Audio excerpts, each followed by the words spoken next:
Long-haired weirdos, short-haired weirdos, vandals, hooligans. The government, hug the government, love the government, hug the government, love the government. Welcome to The Politics Guys, a place for bipartisan, rational, and civil debate on American politics and policy. I'm Michael Baranowski, a political scientist at Northern Kentucky University. Following my interview with Jacob Hacker, Jay's going to be joining me to provide a conservative viewpoint and critique. We feel that this is more in keeping with the bipartisan spirit of The Politics Guys, and it's something we hope to do whenever we have an interview where there's not much of a conservative or liberal perspective in evidence. We'd love to know what you think about this format change, and you can send your feedback to us at mail@politicsguys.com. And now, on to the interview. My guest today is Yale political scientist Jacob Hacker. Dr. Hacker's work on economic insecurity and inequality has been extremely influential, and not just in academia, but also in Congress, where he's contributed to the design of a number of legislative proposals. A while back, he and I talked about his book, American Amnesia, co-authored with Paul Pierson, and today I'm very happy to welcome him back to the show to discuss the newly released version of his book, The Great Risk Shift. Jacob Hacker, welcome back. Thank you so much for having me, Michael. You know, I feel like the best place to start, and this is going to sound very much like the academic in me coming out, is with us defining some of our terms here. And there are three, I think, that are really critical, and that's poverty, economic inequality, and economic insecurity. And I think, they're interrelated, certainly, in some ways, but I think there are also some pretty important distinctions between them. And so I was hoping you would sort of start with explaining what you mean by those terms. That's a great question. And indeed, the reason that I wrote the book in a lot of ways is that I felt that our discourse about the economy really missed a fundamental feature of people's lives, and that is that they're not in the same place economically all the time, that sometimes their incomes go up and sometimes they go down. Sometimes they face really big healthcare costs or other costs, and sometimes they have more stable economic circumstances. And so most of our measures like poverty and even inequality are really static. They're based on a point in time. So let's look at poverty. Our measure of poverty, depending on whether we're looking at poverty relative to some standard in society like the median income, or whether we're looking at poverty based on some kind of absolute standard like the U.S. federal poverty line, that's a measure of where people are in a given year. So if a household is below the line, they're poor, and if they're above the line, they're not. And if you look over time, as researchers who study poverty have found, lots and lots of households spend some time in poverty, but actually very few spend their whole lives in poverty. The sociologist Mark Rank has done some statistical analyses where he's found that more than half of Americans will spend a year in poverty by the time they're 65, which is quite striking when you think about the fact that only about 1 in 5 are poor at any point in time.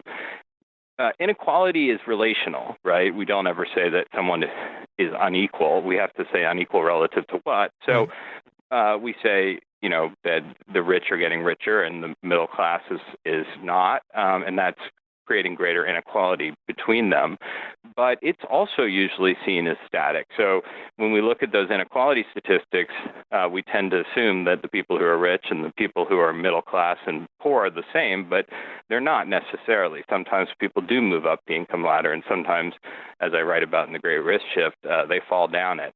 And indeed, when I started working on this book, the main folks who were looking at social and economic dynamics of the sort I was looking at were people who were more conservatively inclined politically. That is, they were arguing, as Milton Friedman famously did, that what really mattered was not your income in any given year, but sort of your permanent income. What was your level over time? And they argued that there was a lot of upward mobility. So someone would be working in a Walmart maybe when they got out of college, but they would be able to move up the income ladder, or they would experience a setback, but they would recover within a year or two, and their permanent income would be fine. And that seemed to me to be partially true, but mostly wrong. That first, people really care about the downward trips on the economic ladder. So we know that people are highly loss averse. That is, that they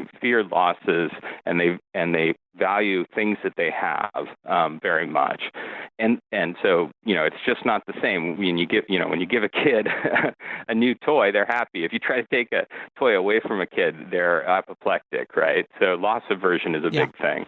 But the other reason is that if you think about it, when you go down the income ladder, a lot of other bad things are often happening at the same time. You're losing assets. You're facing major life events, healthcare costs, and even comfortable middle-class families will experience those kind of dramatic losses. So the current Democratic presidential candidate, Elizabeth Warren, actually made her name studying bankruptcy, made her name, at least in my circles. And she found that a lot of people who ended up in bankruptcy were pretty solidly middle class before they did. But of course, once they had declared bankruptcy, they had really lost a lot already, and they had to, have their credit docked and their life circumstances changed for years to restore their credit, even if they declared bankruptcy. So that was a reminder. That kind of work was a reminder of how severe these drops can be.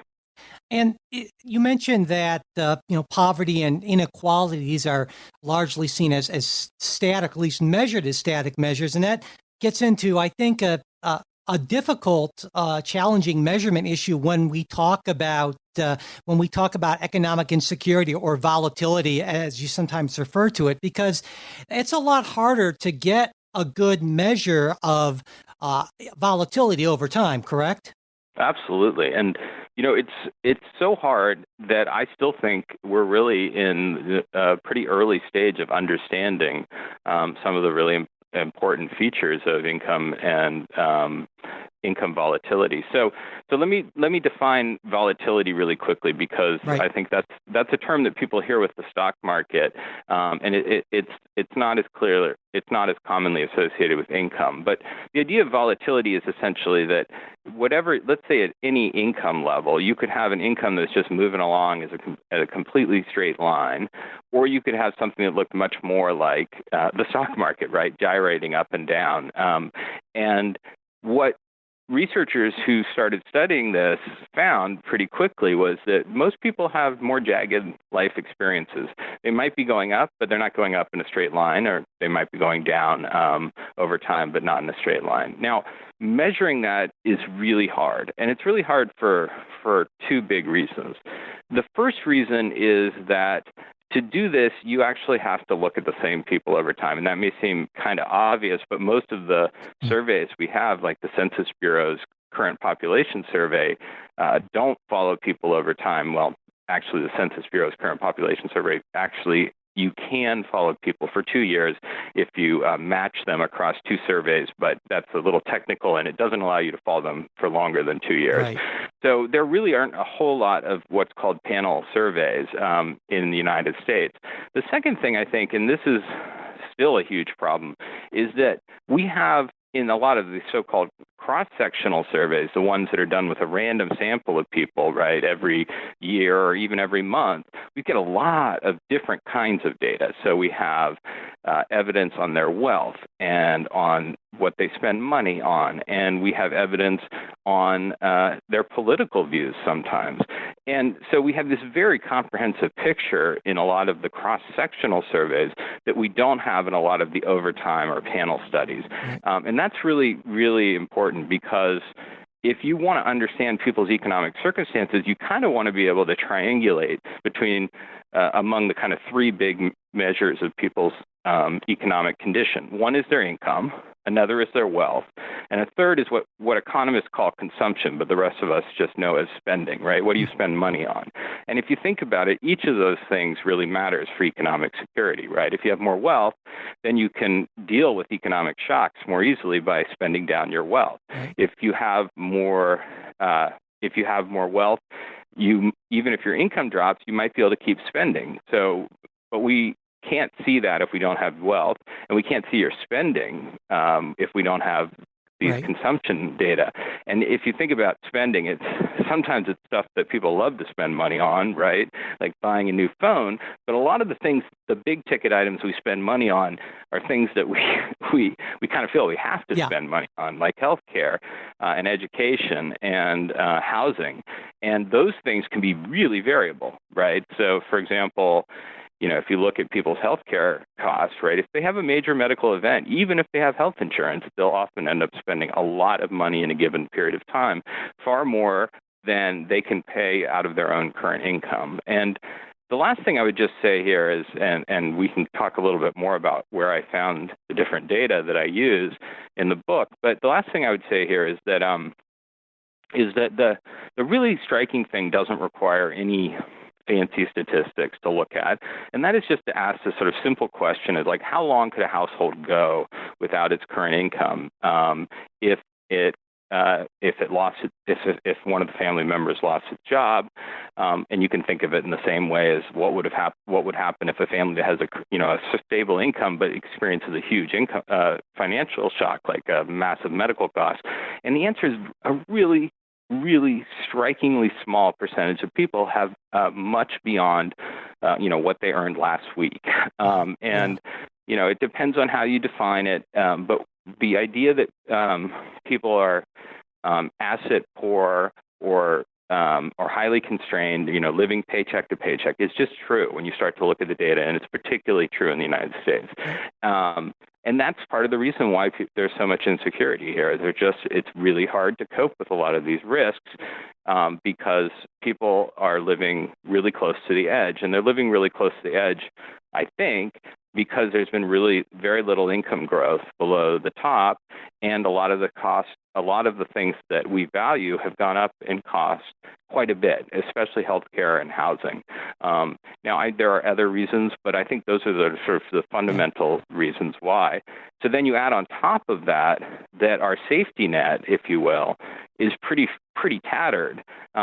Partly because we rely a lot on employers to provide benefits, and those employers aren't providing them as much as they did in the past, then you really get to understand why there's so much economic insecurity in the United States. Yeah, and I think you detail very well in the book how that's been rising over time, really since the 1980s. And when I think about this in terms of the conservative, what I typically think of as the conservative counters to this, there are, I guess, two main arguments that I generally hear, and I'll call them, just the shorthand, the social mobility argument and the rising tide lifts all boats argument. And the first one, that social mobility argument, is basically, as I understand it, that, hey, volatility isn't that big of a problem as long as social mobility is strong, because in a really dynamic economy, you would maybe expect a lot of volatility, but that's the whole American dream idea. One day you're down, the next day you're up. But as long as you have that ability to go from the bottom to the top and social mobility is strong, we really don't have that much of a problem. And you actually talk about social mobility in the book, and you've talked about it in previous books. What do we know about social mobility in the United States compared to other countries like us, well-developed, rich democracies? Well, we know a lot more than we did even a decade ago, thanks to the work of economists who've really delved into this and produced their own data. So they face the same problem. Those who are looking at mobility face the same problem that those of us looking at insecurity do. That is, you need to look at people over time. Right. That's what mobility is all about. So, for example, Raj Chetty, the economist who has done some of the best work on mobility, he ended up linking this data that I talked about, the current population survey, the kind of annual data, with tax records and other data to produce really detailed overtime estimates of people's long-term mobility. And so the basic story is that income mobility is lower in the United States than in other rich countries. Whether you define income mobility as relative, that is, what share of people are moving up into a higher income group, or whether you define it as absolute mobility, what share of people are richer after a certain period or richer than their parents were.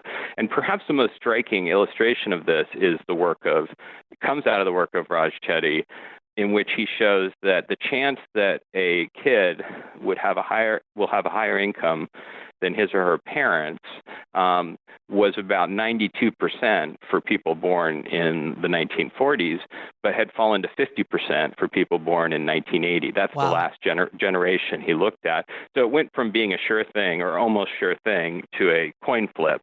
And the main reason he shows is inequality. So if you had had the same level of inequality as you had between 1940 and 1980, after 1980, that is, if you just held the distribution of income constant across those periods, he estimates that you would have a rate that was fairly close, not to, at the 1940 rate, but Sure. fairly close to it. It'd be up in the 80s, and yet he also shows that if income growth has been just as fast after 1980 that it was before in the 1940-80 period, that would increase the rate too, but not nearly as much. Obviously, if you had the same income growth and the same inequality, you'd have the same numbers. Yeah. But the point is that it's really about inequality. The reason that kids are less likely to have higher incomes than their parents did is that most of the income growth since the 1980s has been going to the top parts of the income distribution. Yeah. Now, I actually think the conservatives have a really important point when they say that dynamism is an important part of economic prosperity, that countries that encourage people to invest in new skills and to take other kinds of risks, start businesses and the like, are countries that prosper. What I disagree with is the idea that what we're seeing in the U.S. is really that kind of dynamism. I think it's unfortunately the case that we see just a lot of hardship that has no real benefit to our economy and really is horrible for the people involved. But the other thing I would say is that the way to think about it, in my view, is that countries want to have people bearing risk, but not too much risk. They want to have ways of protecting people against really extreme risk. And if you think about it, that's sort of how capitalist economies were built, right? If the business form in the United States was built on the principle of limited liability, right? So you'd lose something if your company went down, but you wouldn't lose everything. And we've always had a more generous bankruptcy system than other countries, in part because we understand that if people have ability to make a fresh start, if they don't end up in debtor's prison or ruined for life, that they're much more likely to want to make those risky bets. So to my mind, there's a really strong argument, and I think more conservatives, at least those who are not too closely associated with the kind of very current Republican coalition, which is, I think, much more hostile to social policies like Medicaid than are, say, Republican voters or lots of conservative intellectuals, that a lot of people in the conservative movement are starting to come around to the view that actually if we give people some risk protection, not only does it make for an economy that's dynamic but not isn't destroying lives, but it also probably reduces the pressure for policies like trade protection or immigration restrictions that we think aren't very good for growth. So it's actually an interesting move that I'm seeing more and more people who have sort of somewhat more free market kind of conservative instincts being attracted to the idea of insurance, social insurance, as a way of discouraging policies that they think are counterproductive. But, if you look at our current politics right now, it's sort of like the horse is out of the barn when it comes to a lot of those policies. So do you want me to address the second point you made? Yeah, and I think I think in part got to that whole rising tide thing, because, of course, that gets into the argument of, well, this is the price you pay for greater economic growth. But you suggested that's not really what the data shows. It's not. And I think we really have there are very few people who seriously have engaged with the data who are arguing that a rising tide is lifting all boats in the way it once did. I think that the arguments now are more at the margins. So, if you count health benefits as income, then maybe middle-class people are doing better. These are the kind of arguments, these are kind of head of the pin, angels on the head of the pin arguments, rather than no one's really disputing the basic idea, which is that wages have been flat, family incomes have been stagnant, and that most of the gains of growth have gone to the top parts of the income distribution. What the debate is now is, how concentrated have those gains been at the top, and just how slow has growth been below the top. And I think it's a good debate to have, but I think in a striking way, since I first wrote the book, the first version of the book in 2006, and the publication of the second revised edition in 2019, I feel like that debate is over. And what is really, I think, though, still an active debate, and the one that the second edition of The Great Risk Shift is focused on, is the idea that, look, we have two problems here. And if we just address inequality by, say, putting a tax on the rich and providing some more benefits through the earned income tax credit or something like that, we're not going to address the insecurity that the middle class and other groups are facing because of the degree to which our country isn't very good at insuring people against the kind of fundamental risks to their economic well-being. And so I think, I'm very much supportive of the idea that we should do some redistribution, but I actually think that the term redistribution doesn't accurately describe what a lot of the policies are that we need. Those policies are more like, opportunity and insurance policies that give people a floor of protection and the means to succeed. And that's what's, I think, important to a lot of people. So I find myself still frustrated that even though we've seen more and more recognition that inequality is a problem, that we're still not thinking about the problems that Americans are facing in this dynamic way that the panel data that we've been talking about provides. And we have sort of a weird system in the United States, a weird kind of employer government system. And I think at one point in the book you mentioned that back in the day, if you had actually compared American worker benefits from their employers and the government, we were pretty much on par, or did better than a lot of our, you could call them peer countries, I guess. Well, that's actually, Michael, that's actually still true today. Okay. But if you just look at aggregate spending, because our healthcare costs are just so high, right? So, but it's a reminder that even though employers have cut back, that if you look, it's not that we're not spending a lot, it's that we're spending badly and through means that don't provide protection. Got it. Yeah. To people who really need it. And I actually think it's really important to understand that we could spend so basically, if you look at the data, the most recent data from the OECD, Organization for Economic Cooperation and Development, they have a measure of private social spending and public social spending, and I won't get into how they define those, but it's a pretty good tally. And they also adjust for relative tax levels. The U.S. has lower tax rates. And what you see then is that in the aggregate, controlling for tax rates, the U.S. spends almost as much as France does. And France is like it's the big spender country. So we're up there with some of the Scandinavian countries, Sweden, Norway, Denmark, Finland. And you ask, well, why do things look so much more insecure here? And the answer is because so much of that spending is going to healthcare, right? So we spend more than the average OECD nation spends roughly half as much as us, and even the sort of higher spending rich nations are not close to us. And the second reason I think it's really important to understand is that a lot of that money is going to benefits for pretty well-off people. If you look at the distribution, say, of retirement benefits, so we subsidize retirement benefits through the tax codes. It costs a couple $100 billion a year. About 80% of those benefits, those tax breaks, go to the richest 20% of Americans. So it is a distributional issue, but it's not the one that we often focus on. It's that we actually have a system that if you're stably employed by an employer that is generous with benefits and you make a fair amount of money, you actually can get a pretty good retirement plan and pretty good health plan, though you would spend less, honestly, if you were living in a country that had better control of healthcare costs.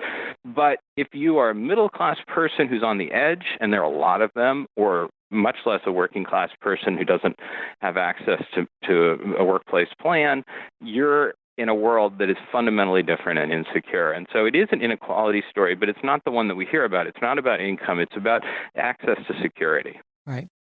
And you, in the context of how things have changed between employers and employees, you make this distinction in the book between what you call the old contract and the new contract. And maybe you could talk a little bit about what those are and who sort of benefited most or least under those. Yeah. So look, let's be clear. The old contract, which was sort of personified by companies like Ford and GM, the old contract was highly exclusionary in certain ways, right? It was a male, white working ideal. And just as African American men moved into that world in the 60s and 70s, it was already starting to fall apart, right? But it was actually quite generous toward blue-collar workers who had stable employment and who had generous benefits. And unions were a big part of this, but they weren't the only part. There's a lot of great research by historians and business scholars that shows that non-unionized firms, partly because they were under pressure to compete with unionized firms, adopted a lot of these policies as well. And to give you a sense of just how dramatic, so there have been two shifts away from this old contract. And the way to think about this old contract is a lot like it was a stable shared risk relationship that employers got stuff out of it because people would work longer for a particular firm and they'd invest in firm-specific skills. And workers got something out of it because employers actually pooled a lot of risk. I mean, we don't think of employers as a site of risk pooling, but remember, if your employer is providing you with a defined benefit pension, right, that is a pension that gives you a fixed benefit just like Social Security in retirement, then it's taking on market risk. It's taking on the risk that you'll live longer than expected. It's taking on risk as well that surround inflation, and in many of these policies, it also included risks that involved, whether you had a dependent spouse or whether or not you had children who were living at home. So these were really mini welfare states these employers were operating, and those systems are essentially gone. And they're still in the public sector workforce. They're still in sort of old labor contracts, but those don't apply to most new workers. And the new world, the new contract is instead of a shared risk arrangement, it's basically much more like a free agency relationship where the employer has no obligations to you, and you in turn have weak obligations to the employer. And in any case, if you think about it, where you're talking about a relationship, whether it's a personal relationship or an employment relationship, where you're treated as if you both have equal options. The reality is that in many cases, one party has a lot more power and a lot more leverage. And in the case of employment, it's the employer, right? So you don't, individually, it's pretty hard for you to get your employer to offer generous benefits. It really comes out of the employer's, judgment about what the market what the employment market suggests would be a good strategy for. And so for many employers, they have decided that what the current world economy and current domestic economy encourage and require, if they're going to be competitive, is to essentially treat their workers as contingent. And some of them are formally contingent, but nobody who works for Walmart feels like they've got a lifetime job, even though they're not technically a contingent worker.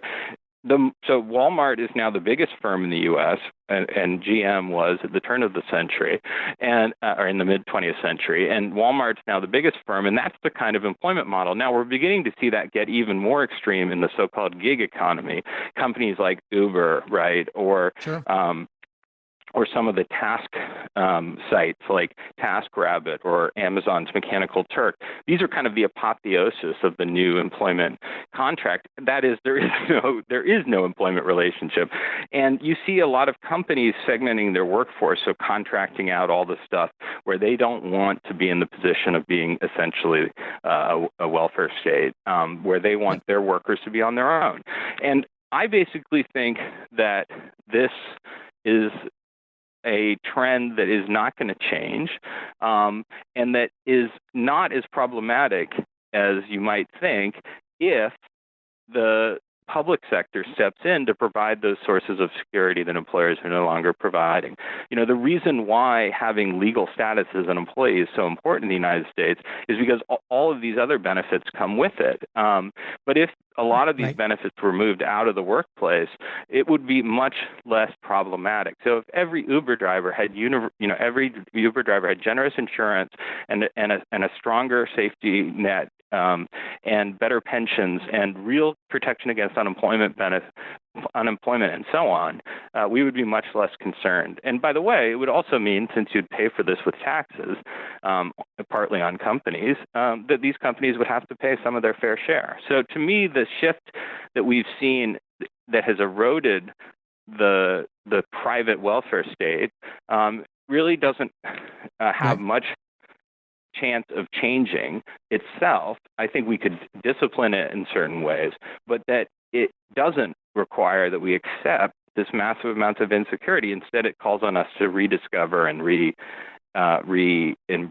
the kind of basic idea of social insurance, that is, that people are provided universal coverage against certain life risks, and they receive those benefits regardless of which employer they work for. Right. And I guess the main reason you don't really think that this is coming back in the private sector is that, between globalization and technological change, that the world has changed in such a way that there's just no way that American companies could do that and be competitive, essentially. I think at one point in the book, you mentioned that GM said that up to $1,500 of every vehicle went to benefits, healthcare costs. And immediately I thought, well, if you're comparing them to, say, I don't know, to Volkswagen or, some other European company, those costs are subsidized. So that gives those companies a competitive advantage, and GM can't, compete with that.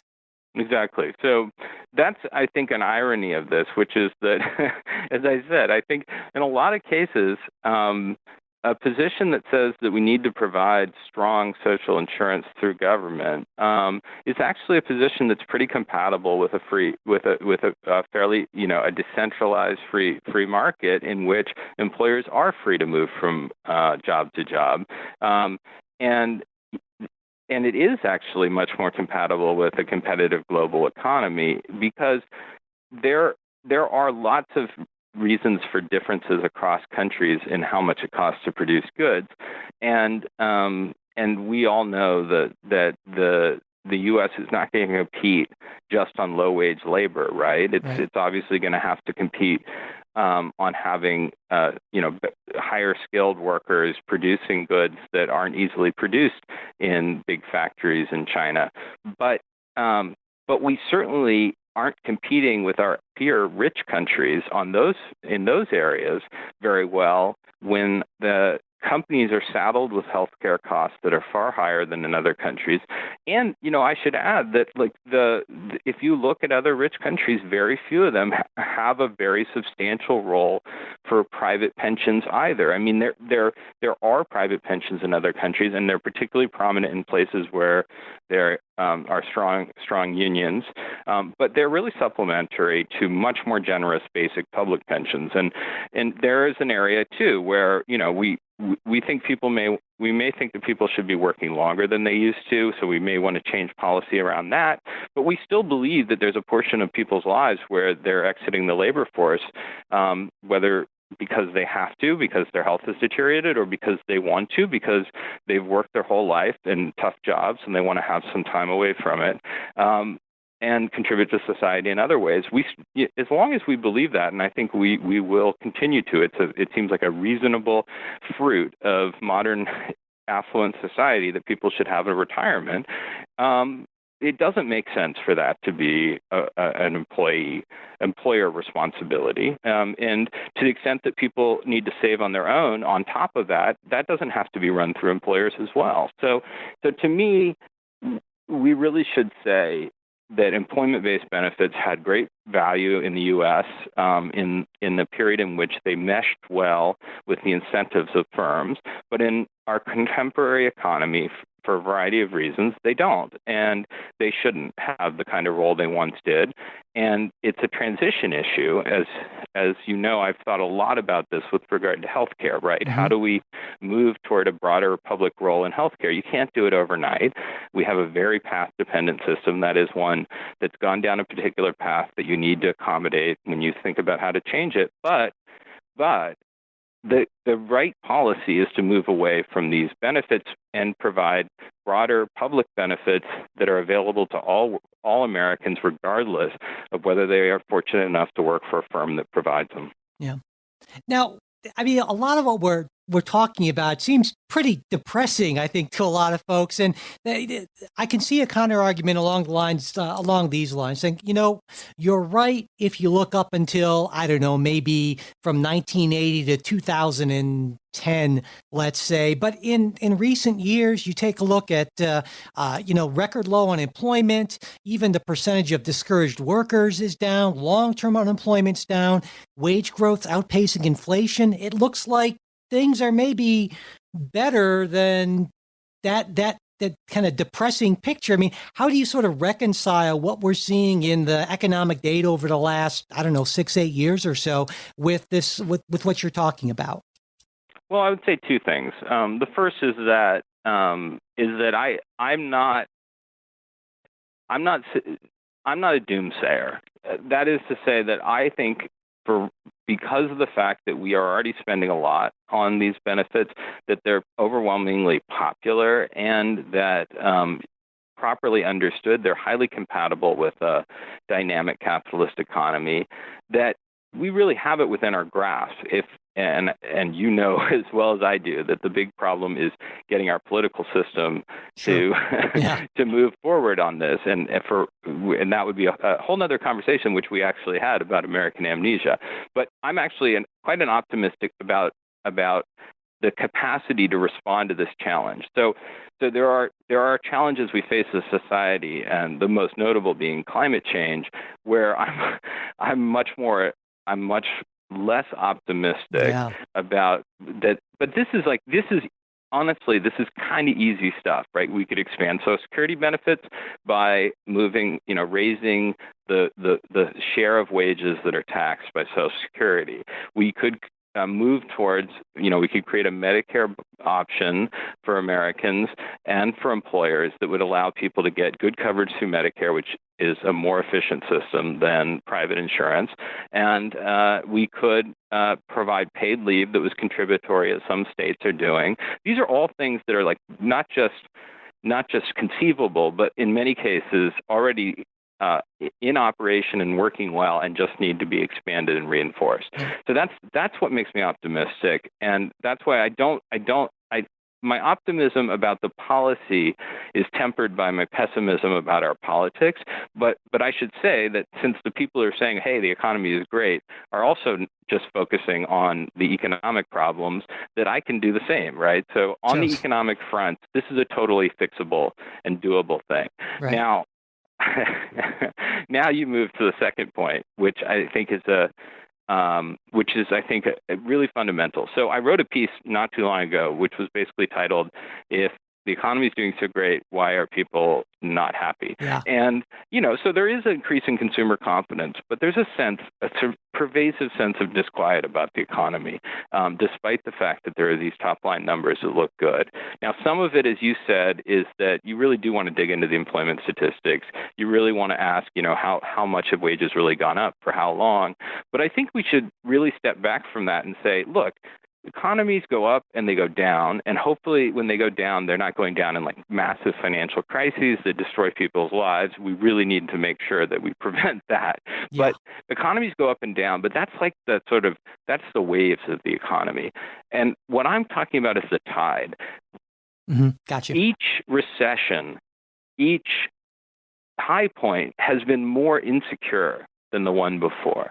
And, maybe this period is because it comes on the heels of the worst financial crisis since the Great Depression, looks a little better. But let's just go back in time and ask, right? So you've got a period of in the 80s, you had a period of strong growth, right? And you didn't see the same levels of uninsurance. You didn't see the shift yet from defined benefit pensions that offered a guaranteed benefit to defined contribution pensions that said you have to do this on your own. But by the 90s, right, which was also a period of strong growth, rates of health insurance coverage had been declining dramatically for a decade. Defined contribution pensions were coming to dominate the system. More and more working families were two earners that were facing strains about making that work, and healthcare costs were continuing to go up and up and up. Fast forward to the 2000s, right? Over the course of the 2000s, right, we saw a 10 percentage point decline in the share of people who had health insurance, right? So we've seen, and now we come to this present period, and because of the Affordable Care Act, the one happy story here is that one trend, that is the decline in health insurance, has been arrested, though it's starting to go up again in the wake of the attacks on the Affordable Care Act. So, but the other things, like the decline of retirement security, the degree to which there aren't good ways for families to balance work and family given our lack of paid leave. We are like essentially the only country, not only the only country in the rich world, but one of the few countries in the moderately rich world that doesn't have a paid leave policy, and so on. So my point is that the tide of security has been going out for a while, and it's been going out because of this huge structural shift, right? The structural shift is that we build a system around a certain model of employment and a certain understanding of how the economy worked, and it no longer fits with the world that we're living in. Yeah. And ironically, for me, from my standpoint, I want to be clear, different people have different prescriptions here, but from my standpoint, that the solution is actually for us to sort of embrace the original idea that animated a lot of the policies in the 40s, 50s, and 60s. This was the idea of social insurance that Franklin Roosevelt pushed into the American context in a big way with the Social Security Act of 1935. And essentially, the Social Security Act was kind of a down payment. It didn't have health insurance. It had a retirement plan, but it didn't have health insurance. It had relatively weak unemployment insurance. It had nothing to do with paid leave and the things that we now understand are essential part of having a well-functioning economy when we have much greater gender equality. So basically, I think we need to say, okay, that was the right idea. The hazards and vicissitudes of life are such that private insurance is often not going to be able to deal with that, and families aren't going to be able to cope with it on their own. Yeah. It's actually an area where government can do a pretty damn good job, an efficient job of providing protection, and let's try to figure out the places where we can strengthen social insurance, make it truly universal, and deal with the major risks that families face so that they're not riding this roller coaster that I talk about in the book. And I would be remiss if I didn't ask you a specifically healthcare focused question to end, and especially because I used the Great Risk Shift in my public policy class this semester, and we talked about your proposal, the Medicare for Everyone, which, in a lot of ways seems like Senator Warren's Medicare for All proposal. I'm sure that's not entirely coincidental. Well, now to be clear, it's pretty similar to her interim steps to her Medicare for All proposal.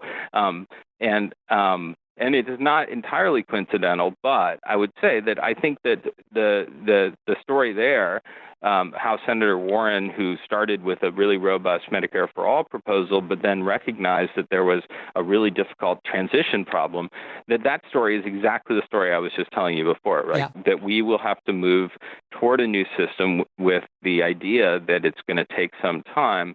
And but go on, you were probably going to ask more. Yeah. And in fact, recently she kind of said, well, we will need to do this in stages, basically, which lines up exactly what you were saying. But the thing that I guess maybe not impressed me, but sort of maybe depressed me, I guess, is my students, even the most energetic and, liberals, the conservative students obviously weren't a fan of big government, right? But, and, I'm in Northern Kentucky, there are plenty of conservative students as well, but even the liberal, very optimistic students said, looked at the plan, and we talked about Senator Warren's plan, and they said, I just can't support this because I think it's totally unrealistic. I don't see a way forward. We could, President Obama abandoned the public option for the Affordable Care Act, which was far less transformative. And there are these massive upfront transition costs. And so even my most optimistic students seem to be sort of pessimistic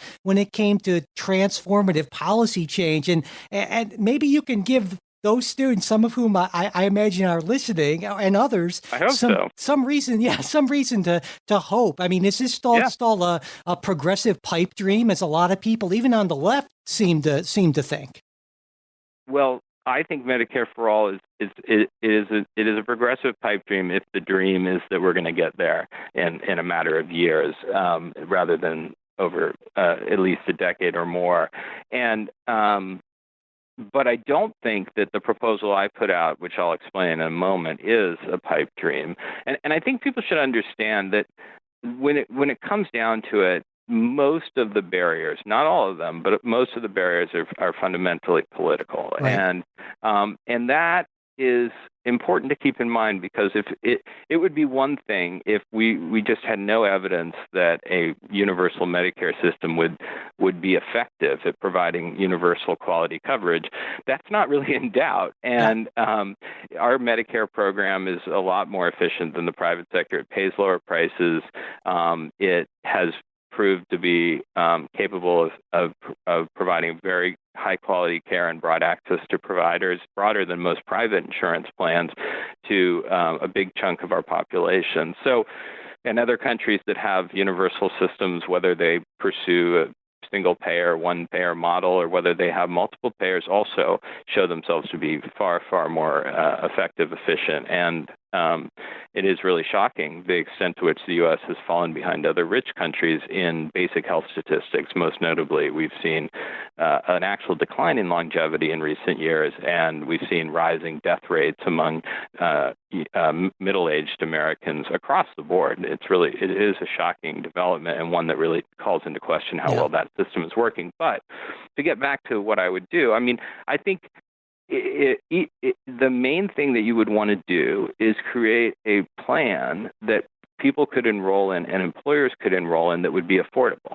And if you do that, and you have a mechanism for ensuring that employers are contributing to the cost of that coverage if they don't provide insurance themselves, you've gone a long way towards creating universal insurance. Now, I think the big issue is political. And I think the biggest problem right now is essentially that we have not just extreme partisan polarization, but as I pointed out in American Amnesia with Paul Pierson, asymmetric partisan polarization. We've got a Republican Party that has moved really dramatically to the right.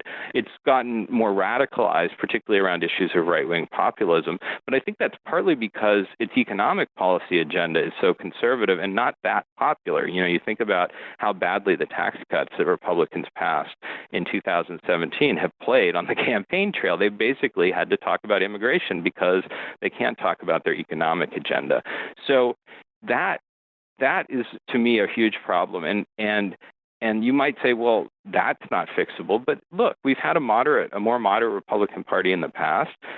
We've had real reform within the Democratic Party historically that shows that when moderates like Bill Clinton feel as if the party is moving too far from what will win elections, that they can push it back. And so we need a kind of an internal revolt within the Republican Party that pulls it back from the fringe. And that, I think, will only happen if there's a serious electoral rebuke of the party. But there are forces that I think could create pressure for that moderation. There's, first of all, lots of evidence that when Republicans govern in states where they have to be responsive to a broad cross-section of voters, they're actually pretty good and pretty popular. Mm-hmm. I think the four most popular governors in the United States today are all Republicans in blue states. And then second, the demographic changes in our society, which are partly, driving this extreme polarization, because Republicans are very fearful that they're losing their white conservative base as a majority voting force. But there will be a point, if our democracy can hold up in the interim when that forces a pretty serious correction in a lot of parts of the country. And the correction will maybe initially involve, as it has in California, Democrats essentially running the board, but that's partly because right now the Republican Party is very nationalized, right? But if it starts losing in a lot of places, then it's not going to be tenable for it to allow itself to be buried basically in state after state. It's going to have to let, as Charlie Barker has in Massachusetts, Republicans govern in a way that's viable in a more pluralist environment. And so to me, that's the hopeful story. And it's not that far away if you think about the incentives of electoral competition, but it is going to require that our democracy kind of hold together, and that some of these measures that are being used right now to sort of hold off the correction, like gerrymandering, like stacking the courts, like trying to let money dictate politics as opposed to votes, and of course, all the forms of disenfranchisement that are happening at the state level that are making it hard for people to vote. Those things are going to be the main determinant, I think. I think in a free and fair political competition that you're going to see a correction, and that correction is going to ultimately result in a Republican Party that moves back towards the middle. And a serious moderate faction of the Republican Party, I actually think, would likely be a free trade, pro-business, and pro-safety net faction. And the reason I think that is because I think that there's not much else that it could offer to aggrieved voters. Right now, what it's offering is mostly, highly polarizing kind of cultural red meat.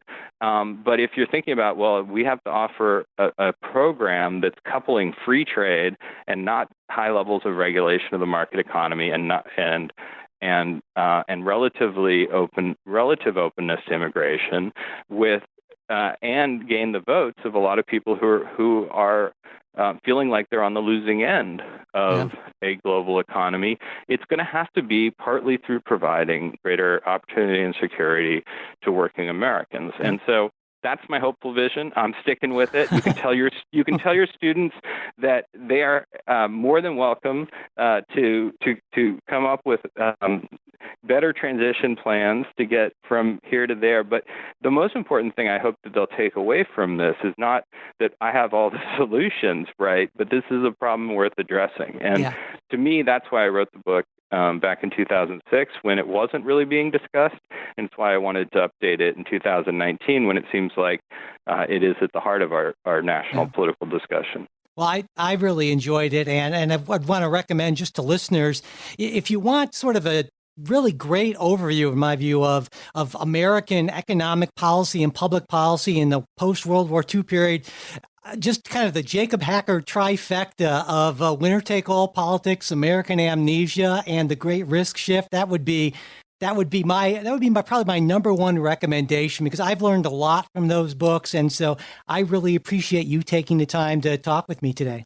Well, thank you very much, Michael. I really appreciate it. And I hope that the people will pay heed to your advice, because Paul and I wrote these books because I think these are among the most fundamental issues we face today. And we wrote, it's not that normal for academics to try to write books for a broad audience. And the only reason you do it, I can assure you, it's not for fortune and not for fame. You do it because you really want to help people grapple with some of the fundamental challenges that they're facing in their own lives. And I appreciate that you host this important discussion, and I also appreciate that you found value in the work that I've done. Absolutely. Well, thanks so much. Take care. Bye. So, Jay, what'd you think? Well, I liked, here's, like I said at the outset, I agree with them that what seems to be the trouble isn't the persistent poverty. It's this sense of economic insecurity, in that, we see things like the unemployment rate is at a 50-year low.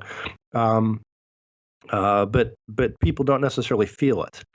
And the question that I had, and obviously I don't have access to, or I probably have access to, I just didn't have the time or the inclination to go through all of his data sources. Because my thought is, has it always been this way? Did people always feel some degree of economic insecurity? My sense is probably less in the past, but I don't know that it was fundamentally different, right? I mean, well, and the argument, and the argument is basically that there was a time it kind of was ending before we really came of age, right, when 60s probably. Yeah, 50s and 60s, kind of the height of it. Yeah, then when, you could, and you being from where you came from, know this, certainly both of us do, given we came from Northeast Ohio, that steel mills, yeah, you could get a job at the mill or at the Ford plant, and it would be the one person, usually a guy, right, who had that job, and that would provide a good, solid, guaranteed living with a great pension and good health benefits for a lifetime. Yeah. And that's no longer the case. And I guess maybe my reason looking is because I've sort of lived with that situation. I can remember as a kid when the Lakes Mill closed in Youngstown, Ohio, and that would have been in 1976, 77, something like that. And again, maybe it was just that sense that. So to me, I've always sort of believed that insecurity is out there, that you worked at a plant, whatever, but the plant could close. But I get where he's coming from. The one of the things I guess where I differ with him on the numbers is sometimes how we're counting things like income and wealth, and he makes a good point. And you make a good point that it's tough to track people. What you need for this kind of data is this longitudinal tracking the same people over time, and our system really just isn't set up to do that, right? Yeah. We have sort of gross aggregate numbers, but as he points out, for most people, it's sort of an up and down, good times, bad times, and that's what's more informative if you can track individual people, but that's just tough to do. Yeah. And my sense was also not only that, but tracking sort of the three metrics that he talked about, one being income, one being wealth, one being spending, essentially. That if you're able to see all those for the same person over time or same group of people over time, that's going to be more informative. I just don't know that that's out there. Not to the extent, yeah, and I think agree. Sometimes there was sometimes conflation between income and wealth and so forth. Yeah. For example, he made the point that kids making less than their parents did. In some cases, that's and again, I couldn't tell this because I didn't have the data he was looking at, but in some cases, that strikes me as sort of a symptom of wealth, if you will. I see what you're saying. If you're measuring income. Yeah, I see what you're saying. There was a great Joseph Epstein, who we're both fans of. God, I wish we were friends with Joseph Epstein, right? I've actually exchanged emails with him on a number of occasions. Super nice guy. Yeah. Well, then you are a friend of him. Anyway, in his book Snobbery, he sort of made the point, and kind of jokingly, that it's sort of a status symbol for wealthy people. If your kid is, the less valuable your child's career is to the general economy, right? That's sort of a higher status thing. If you're a artisanal, vegan chef, that sort of thing. I see, and I guess where the agreement is that both you and I and Jacob Hacker we all believe it's concerning that insecurity seems to be, based on the best data we have, rising, and that social mobility in the United States is not good compared to other rich countries, and these are things that we want to improve. Both of these things. We want to improve, and I question sort of the how we're counting social mobility, because that was sort of the thing. If we're counting it just by income, I think there can be a lot of people who have low income but high social standing. I think we're talking about, economic mobility, moving up into a different economic class, that sort of thing. Same thing. Again, it depends on whether you're measuring that wealth number Sure. Well, along with income. Well, and I think that's why it's useful to do comparative stuff, because if we're using the same measures for other countries, then we're getting at least some sort of a valid comparison, because we're measuring other countries on the same thing. And so if we are at the almost bottom of all the OECD countries in terms of mobility, regardless of maybe there being some issues with that measure, that suggests to me that we have a problem. Okay. So, and I guess then the next steps as far as that's where your disagreement comes in, I assume. That's the right. Yeah. So that's what I was really the most curious about. I'd like to hear from you first. I mean, kind of. Well, I mean, I'm largely on board with him. He goes further than I would, just because I think, as you heard, he's a lot more optimistic than I am about the politics of it. And basically, his argument, it seems to me, is that, well, we can't do it now, but demographics are changing in progressives' favor, and so it's just a matter of time, that sort of thing. I think the resistance is going to be a lot larger, and also I have that kind of Burkean response to it. Just even if we were able to do it all right now, I would be uncomfortable with it, just because when you do big things like that, you get unintended consequences. So I'd rather find a way to do this more incrementally. So, but in general, I find the argument that some sort of a more generous, I guess you could call it, social safety net, and that's regarding healthcare, that's regarding education, that's regarding just all over. We talked about SNAP on the Saturday show. I find the argument that actually helps to enhance economic growth up to a certain level to be a strong argument, because if you put people in a position where they feel comfortable enough to take risks and realize that if they fail, it won't destroy their lives, I think that's something, and that's, I think, why we have the corporate bankruptcy laws that we have, and I think he made a good point about that. And I think he's absolutely right on all of those pieces, that you need to have a situation where you've got people who are willing to take risk, but not afraid to take risk. And he pointed out the fact of, the entire idea of incorporating is to encourage that. The ability of our bankruptcy system is to encourage that.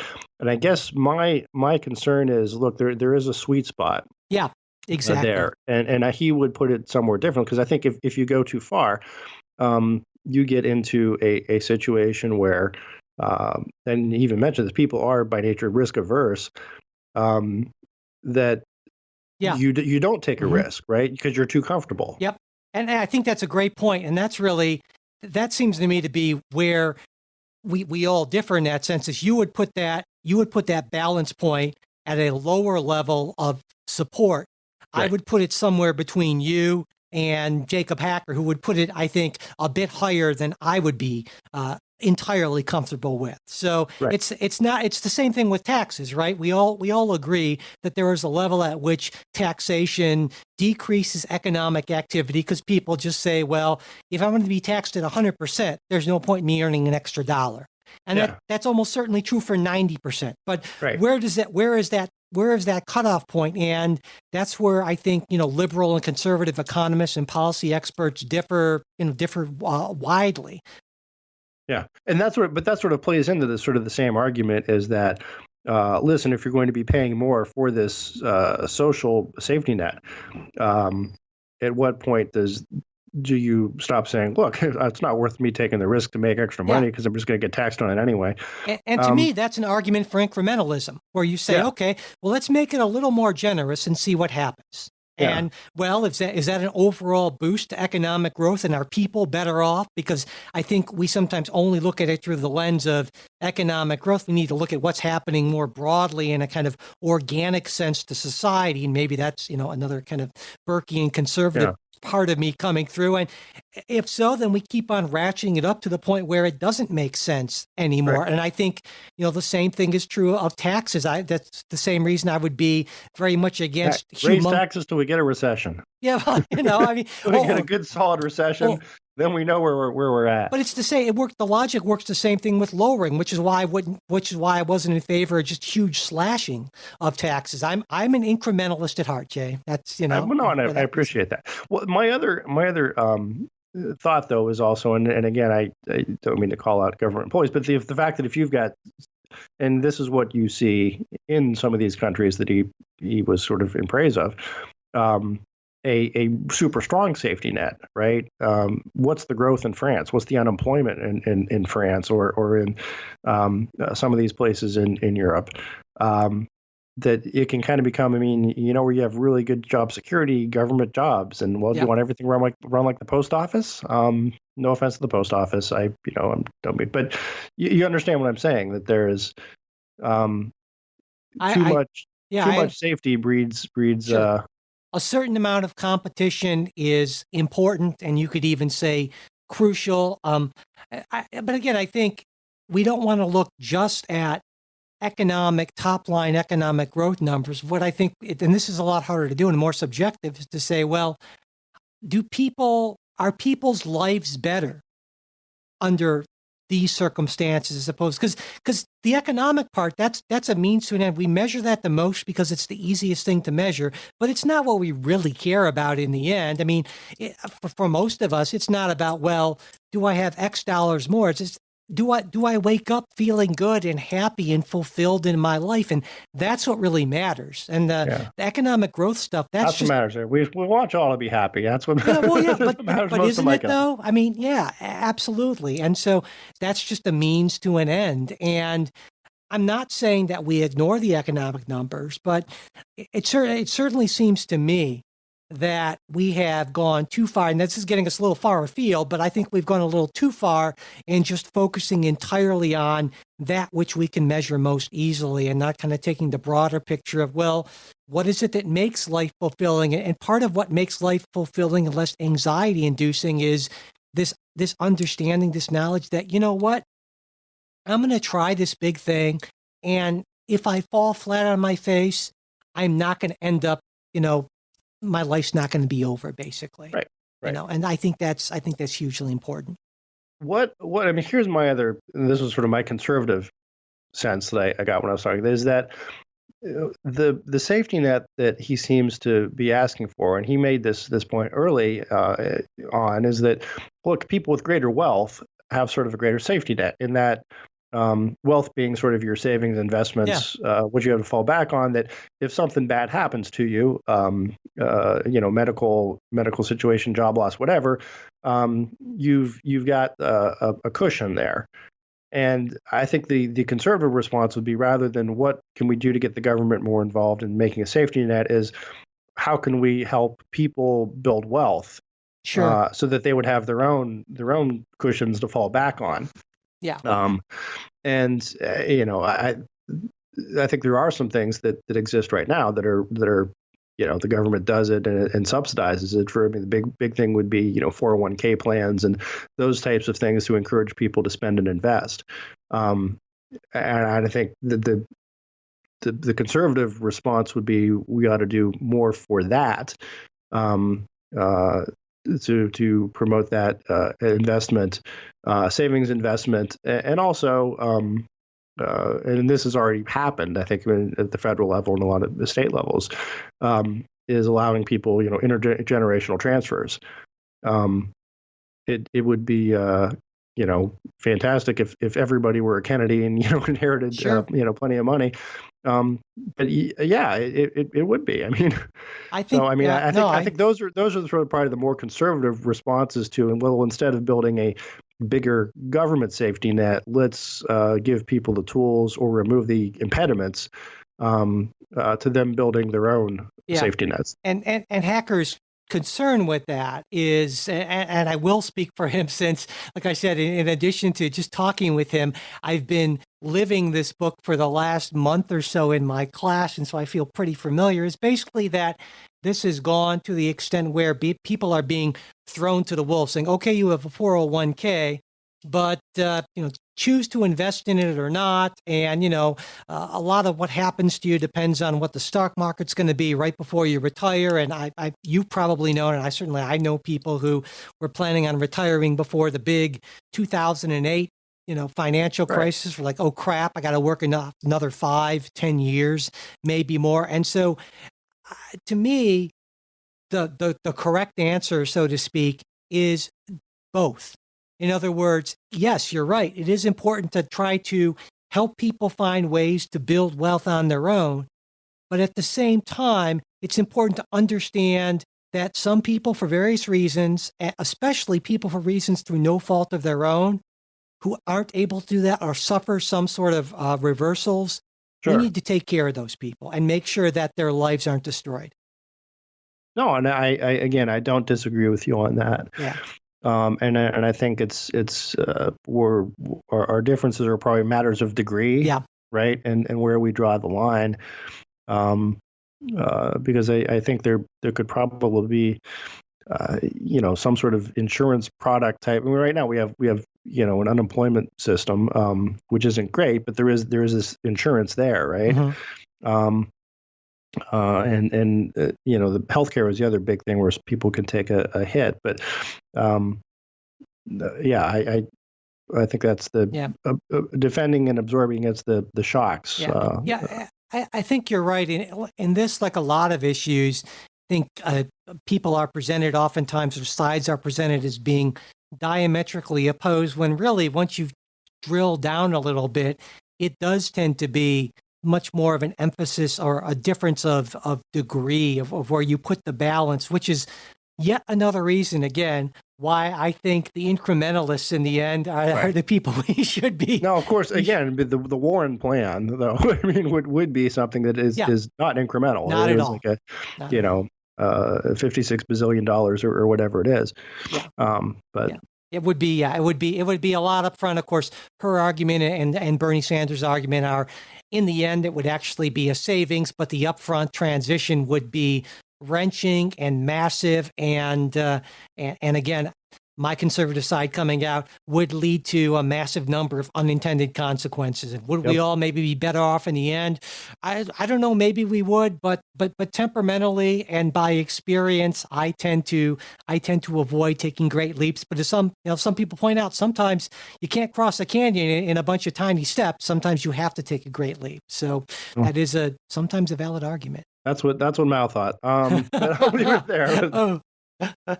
All right. Well, I really enjoyed doing this. And I'm glad, Jay, that you were able to take the time. I think this is actually a lot better way, because logistically it would be really tough to It's tough to do two people interviewing one person. Yeah, for a lot, not just logistically, but also it just doesn't work well with the flow. Yeah.